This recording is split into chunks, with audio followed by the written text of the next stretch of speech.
बहुत समय पहले की बात है। हिमालय की तलहटी में एक विशाल राज्य था, जहाँ एक शक्तिशाली और बुद्धिमान राजा राज करता था। उसके पास सब कुछ था, धन, सैन्य बल, प्रसिद्धि, कला और विद्वान। फिर भी उसका मन बेचैन रहता था। एक दिन उसने दरबारियों से कहा, मैं जानना चाहता हूँ संसार का सबसे बड़ा सत्य क्या है, वह जो मृत्यु के बाद भी बना रहे। राजा ने देश भर में घोषणा करवा दी, जो मुझे ये ज्ञान देगा उसे मैं आधा राज्य दूंगा। राजा के पास विद्वान, पंडित, तांत्रिक, फकीर सब आने लगे।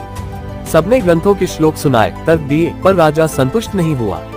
मुझे शब्द नहीं चाहिए, मुझे अनुभव चाहिए। धीरे धीरे लोग हताश होकर लौटने लगे। एक दिन एक वृद्ध साधु आए, झोला लिए हुए।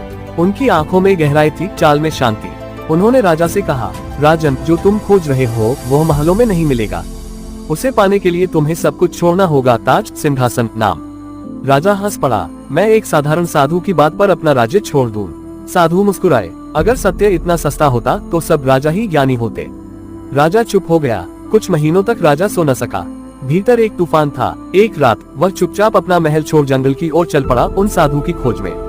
वो वर्षों तक साधु के साथ हिमालय में रहा, लकड़ी काटी, ध्यान किया, मौन व्रत रखा। राजा अब गद्दी भूल चुका था, उसने नाम तक छोड़ दिया।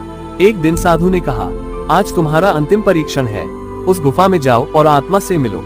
राजा ने आंख बंद की और गुफा में चला गया। अंधकार था, भय था, पर वह डटा रहा। घंटों ध्यान के बाद राजा को अचानक लगा जैसे भीतर कुछ टूट रहा है। वह जो खुद को राजा कहता था, वह पहचान ही मिट रही थी। उसे कुछ नहीं दिखाई दिया, पर भीतर एक दिव्य शांति उतर गई। साधु गुफा के बाहर खड़े थे। उन्होंने पूछा, तुमने अंदर क्या देखा? राजा बोला, मैंने ये जाना कि मैं जो अब तक था वह मैं था ही नहीं। साधु मुस्कुराए और बोले, वही तो आत्मा है राजन, जो देखती है पर स्वयं को कुछ नहीं मानती। साधु ने पूछा, अब क्या करोगे, वापस जाओगे? राजा कुछ देर मौन रहा और बोला, नहीं, मैं अब राजा नहीं, अब मैं सिर्फ एक खोजी हूँ शाश्वत का, नश्वर नहीं। सीख, जीवन में सब कुछ प्राप्त करके भी अगर तुमने खुद को नहीं जाना तो सब व्यर्थ है, पर यदि तुमने अपने भीतर का सत्य जान लिया तो फिर खोने को कुछ नहीं।